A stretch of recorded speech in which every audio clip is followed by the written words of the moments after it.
En ce moment, nous l'invitons parmi nous. Oh, oh, oh. Bon, je fais en différé, c'est pas grave. Shalom, shalom, peuple de Dieu. Je vais commencer par cette belle adoration pour inviter le Saint-Esprit à prendre le contrôle. Sans tout s'arrête, il y a transfert entre ciel et terre. Quand il descend, l'atmosphère change, il y a transfert entre ciel et terre. Quand il descend, tout s'arrête, il y a transfert entre ciel et terre. Tu descends, l'atmosphère change entre ciel et terre. Tout s'arrête, transfert entre ciel et terre. Quand il descend, l'atmosphère change.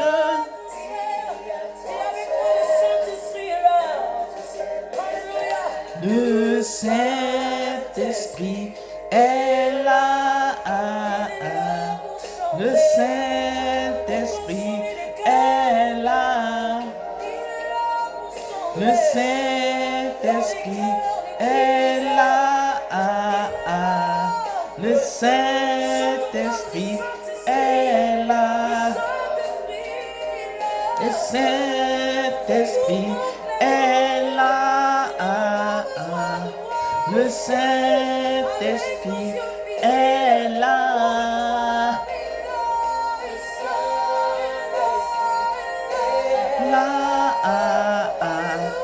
Le Saint-Esprit est là. S'enfuit, revoit, mythique. Oh yes. Les stériles enfants, les sourds entendent.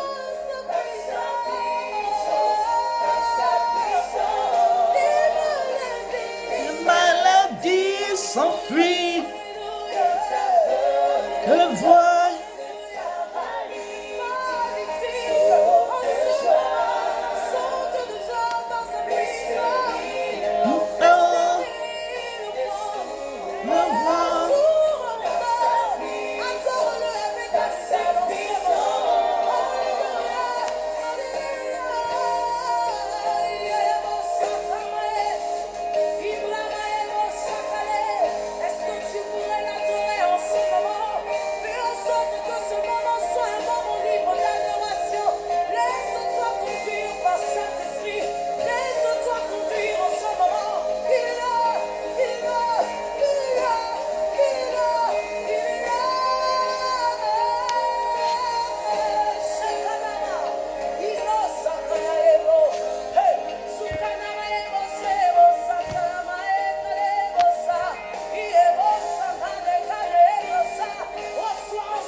Par sa puissance, il guérit.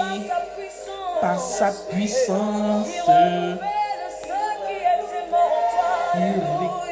il récupère, il ressuscite ce qui était mort pour moi.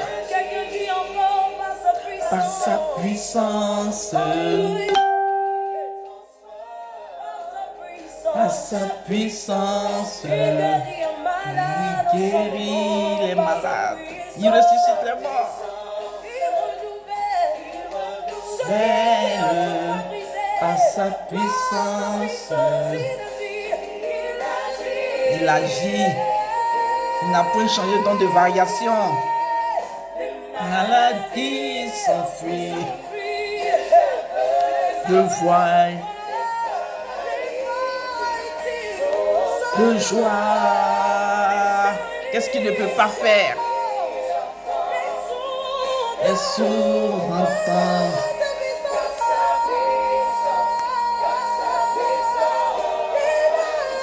Les maladies s'enfuient. Peu de voix. Saute de joie. Les paralytiques sautent de joie. Les stériles enfantent. Si tu crois, tu reçois ton miracle. Si tu crois en la puissance de Dieu, si tu crois que Jésus-Christ, le ressuscité des morts, avant même de mourir, avant même d'être ressuscité, il a ressuscité Lazare. Lui-même, il est ressuscité. Il n'a pas la résurrection, il est la résurrection. Alléluia. Ah, nous sommes tous en faute. Nous sommes tous en faute. Nous sommes tous en faute. Je parle aux serviteurs, aux servants de Dieu. Nous sommes tous en faute.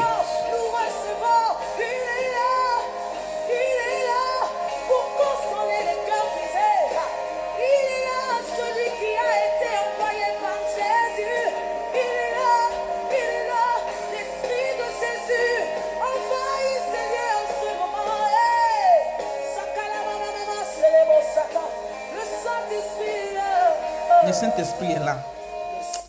Père, je veux te bénir, je veux te rendre toute la gloire dans le nom puissant du Seigneur Jésus-Christ. Je veux te remettre ce moment dans le creux de ta main, ô Saint-Esprit. Prends le contrôle de cette vidéo, prends le contrôle de ta parole, prends le contrôle de ce paragraphe que je vais lire, que je vais partager avec mes frères et mes sœurs. Prends le contrôle, Seigneur, car le temps est venu. Le temps est venu. Nous sommes dans le temps où tu manifestes ta puissance. Nous sommes dans le temps où tu manifestes ta gloire. Nous sommes dans le temps où tu manifestes ton amour. Nous sommes dans le temps où chacun d'entre nous doit revoir sa position. Nous sommes dans le temps où chacun d'entre nous doit se réconcilier avec toi. Nous sommes dans le temps où tout un chacun, oh oui, doit s'accrocher à toi car les temps sont mauvais. Les temps sont mauvais. Nous sommes dans les temps. Que celui qui n'avait pas mis Jésus-Christ au centre de sa vie, au début et à la fin de sa vie, qu'il le fasse maintenant. Qu'il le fasse maintenant. Alléluia. Je vais lire un passage de la Bible. Alléluia. 1 Corinthiens 15, verset 12. Du verset 12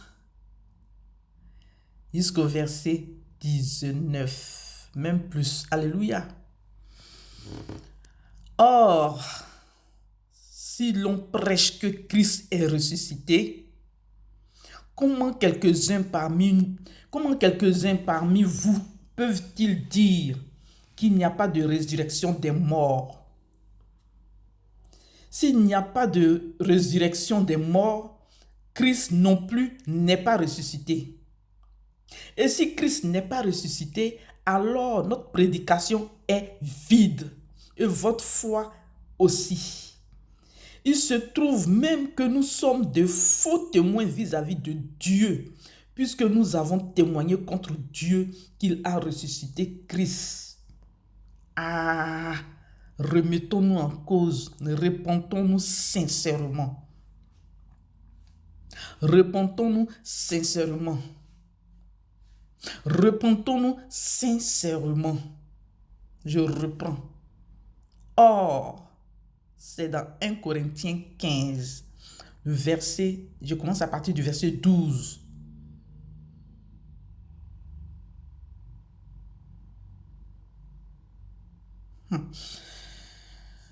Oh, si l'on prêche que Christ est ressuscité, comment quelques-uns parmi vous peuvent-ils dire qu'il n'y a pas de résurrection des morts? S'il n'y a pas de résurrection des morts, Christ non plus n'est pas ressuscité. Et si Christ n'est pas ressuscité, alors notre prédication est vide. Et votre foi aussi. Il se trouve même que nous sommes de faux témoins vis-à-vis de Dieu. Car on chante, nous sommes les témoins de Dieu dans ce pays, dans ce beau pays, dans cette ville, dans ce continent, dans le monde entier. En quoi? Je continue. Puisque nous avons témoigné contre Dieu qu'il a ressuscité Christ. Or, il ne l'a pas fait si les morts ne ressuscitent pas. En effet, si les morts ne ressuscitent pas, Christ non plus n'est pas ressuscité. Or, si Christ n'est pas ressuscité, votre foi est inutile. Vous êtes encore dans vos péchés. Et par conséquent, ceux qui sont morts en Christ sont aussi perdus. Si c'est pour cette vie seulement que nous espérons en Christ, nous sommes les plus à plaindre de tous les hommes. Nous les chrétiens, nous les pasteurs, nous les soi-disant pasteurs, les bishops, les archibishops, les archevêques.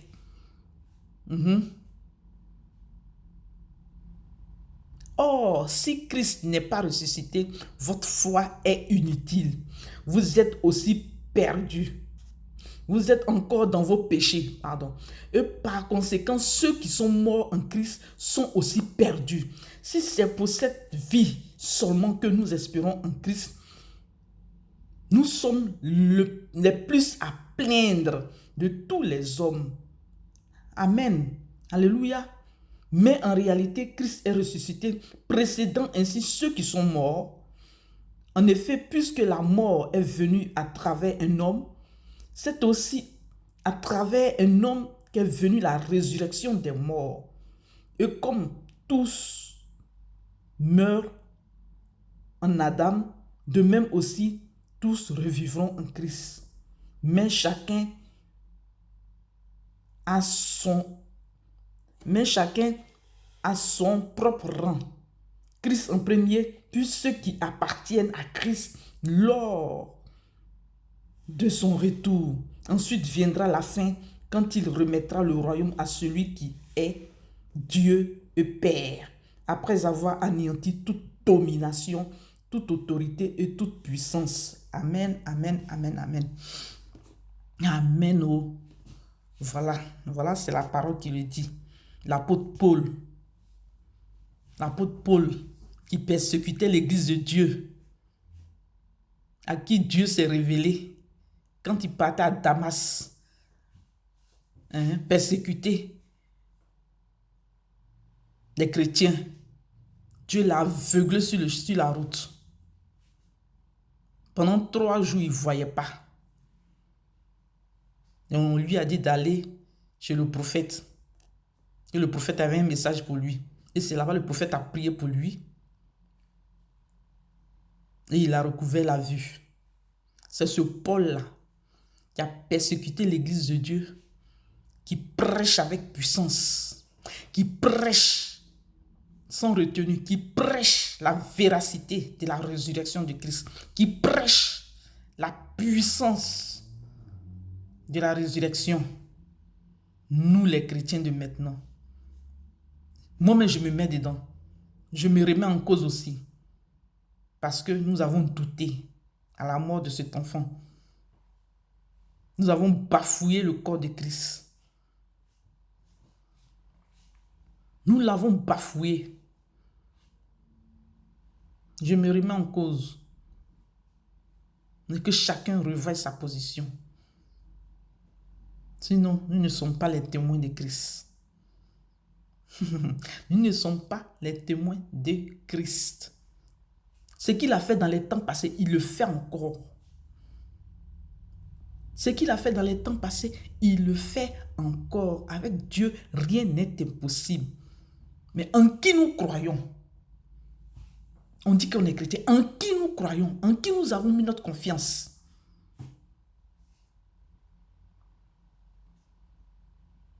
Le doute nous a envahis, les raisonnements nous ont envahis jusqu'à... Dieu nous interpelle. Dieu nous interpelle. Il nous aime. Dieu nous interpelle. Car il va arriver un moment où il va même plus nous interpeller. Car il va arriver un moment, il va passer à la vitesse supérieure. Il nous interpelle. Que chacun revoie sa position. Je ne sais pas. Ce qui te fatigue, si c'est le doute, si c'est la colère, si c'est l'hypocrisie dans l'église, dans le corps du Christ, si c'est la rancune, si c'est le manque de pardon, si c'est le murmure, je ne sais pas ce que tu vis. Il y a beaucoup de facteurs. Beaucoup de facteurs. Tu peux t'auto-délivrer. Tu peux demander au Saint-Esprit qui vient, qui est là. Quand tu l'évoques, il est là. Tu peux lui dire, aide-moi, j'ai besoin de toi. Si ça dépasse maintenant tes forces, tu fais recours à un ou un. Tu fais recours. Mais il faut demander d'abord au Seigneur, au Saint-Esprit de te guider. Tu fais recours maintenant à un ou une servante de Dieu que Dieu lui-même, il a oint, qu'il a choisi pour t'aider dans la délivrance.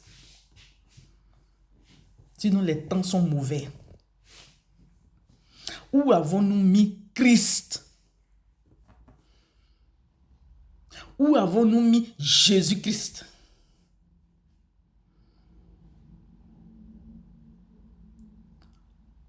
On s'occupe de nos propres soucis. Certes, il nous a créés, il nous a envoyés ici-bas sur terre en mission pour que nous régnions sur cette terre. Donc, c'est dans son devoir de nous bénir. Il nous a déjà bénis, mais c'est dans son devoir de s'occuper de nous. Mais nous ne nous occupons pas de la mission pour laquelle il nous a envoyés sur cette terre. Non, nous ne nous occupons pas de la mission pour laquelle il nous a envoyés sur cette terre.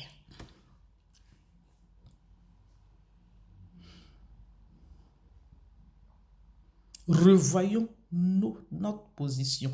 Revoyons-nous. Revoyons notre comportement. Il a dit qu'il vient prendre une église sans rides ni taches. Il y a encore des taches dans nos robes. Il y a encore des taches dans nos robes. Le serviteur de Dieu, à qui Dieu s'est révélé, nous-mêmes on l'a combattu. Nous-mêmes, les soi-disant, on l'a combattu. Alors que c'est écrit ici dans 1 Corinthiens 15, verset 12. Or, si l'on prêche que Christ est ressuscité, comment quelques-uns parmi vous peuvent-ils dire qu'il n'y a pas de résurrection des morts? Et s'il n'y a pas de résurrection des morts, Christ non plus n'est pas ressuscité. Et si Christ n'est pas ressuscité, alors notre prédication est vide. Et votre foi aussi. Il se trouve même que nous sommes les faux témoins vis-à-vis de Dieu, puisque nous avons témoigné contre Dieu qu'il a ressuscité Christ. Or, il ne l'a pas fait si les morts ne ressuscitent pas. En effet, si les morts ne ressuscitent pas, Christ non plus n'est pas ressuscité. Quel genre de chrétiens sommes-nous? Quel genre de chrétiens sommes-nous?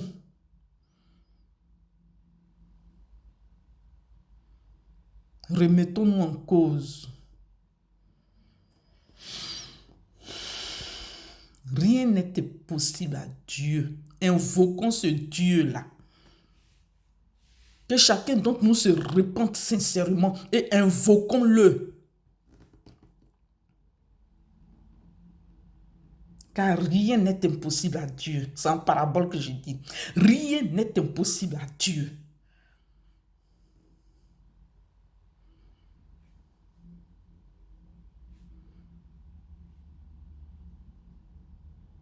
Je n'ai pas dit on. Ce n'est pas un rêve. Ce n'est pas un songe. C'est une vision. Le ciel s'est ouvert. Et une armée de cavaliers vêtus de blanc, les chevaux sont blancs, descendent pour faire le travail.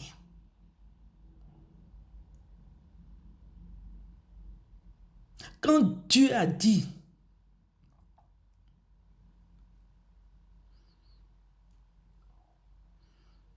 à son peuple de faire le tour de Jéricho, je ne sais pas si c'est avec Gédéon, je ne me rappelle plus, mais les murs étaient déjà écroulés. Les anges avaient déjà fait le travail pour les murs de Jéricho. Ce n'est pas une voix qui peut ébranler un mur. Et puis les murs d'avant, c'était comment? C'était des pierres superposées, des pierres, de grosses pierres taillées superposées. Une simple voix peut ébranler ça. Mais Dieu, avec son armée, Dieu a dépêché son armée pour faire ce travail. Et ça a été fait propre. Et le peuple est rentré. Ils ont possédé la ville. Qu'est-ce que Dieu ne peut pas faire? Nous avons rendu ce Dieu-là petit. Et nous avons mis notre moi en avant. Nous avons mis notre moi en avant. Ressaisissons-nous. Ressaisissons-nous. Ce Dieu qui a divisé la mer Rouge, qui a laissé passer son peuple à pied sec.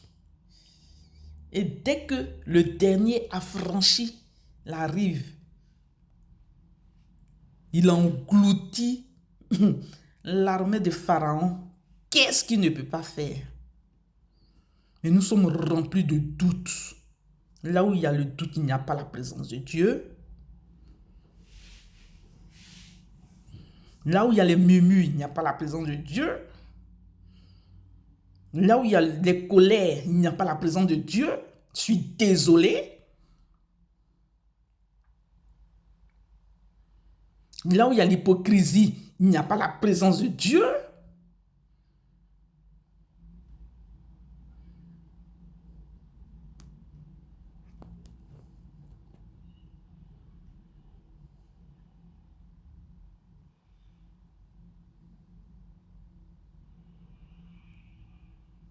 Revoyons-nous. Revoyons-nous.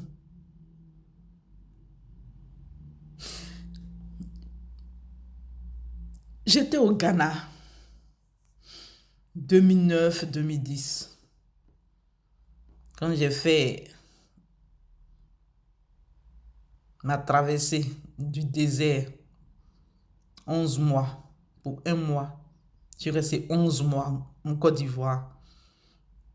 J'ai fait la navette au Ghana, dans le camp de prière. Un matin, on était tous sur la place pour la prière. Et Dieu a ouvert mes yeux. Le ciel s'est ouvert. Et la maman, on l'appelait Antigris. Elle est morte, je crois, à 102 ans. Elle était vêtue de blanc. Vêtue de blanc. Mais derrière elle, il y avait une multitude. J'ai dit une multitude de personnes vêtues de blanc aussi qui la suivaient. C'était clair. Et je suis allée dire à l'interprète.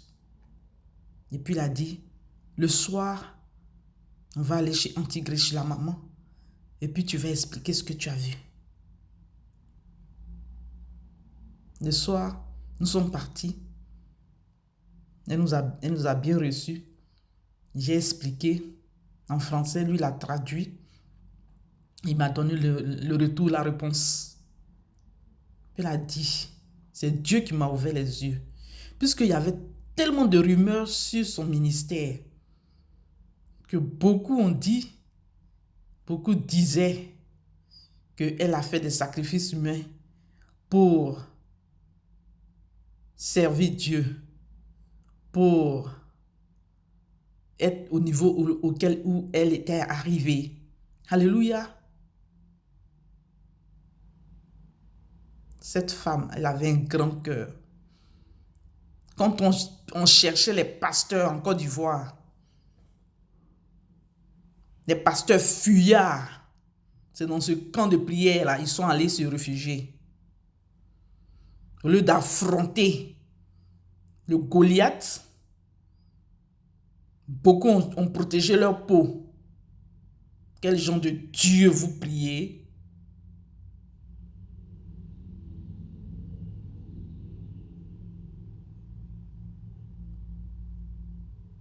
Quel genre de Dieu vous priez? Celui qui est en nous, il est plus puissant que celui qui est dans ce monde. Donc, qui est en toi?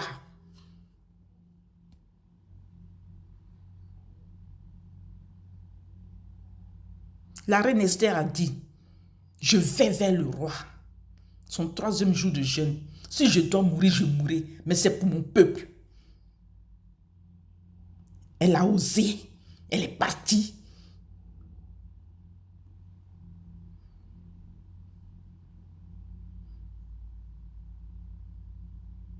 Et le peuple a été délivré. Alléluia. Voilà ce qui se passe en Côte d'Ivoire. J'avais dit, je ne suis pas...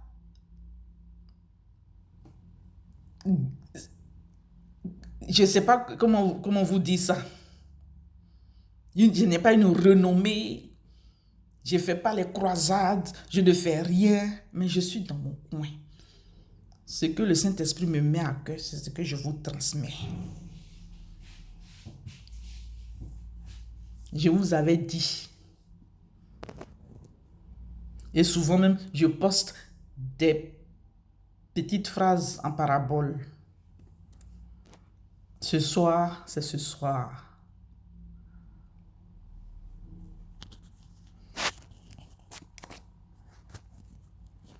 Dieu veut voir notre foi. Dieu veut voir notre foi en exil. Dieu veut voir notre foi en exil. Dieu veut voir notre foi en exil. La Côte d'Ivoire, l'Afrique doit être délivrée, libérée. Libérée de ce système. Trop, c'est trop. Assez, c'est assez. Si tu veux, mets-toi à plat ventre. Si tu veux, lève les mains, prends la position où tu te sens à l'aise. Mais faisons-le pour nos enfants. Faisons-le pour nos enfants. Déjà, le stade est à moitié rempli.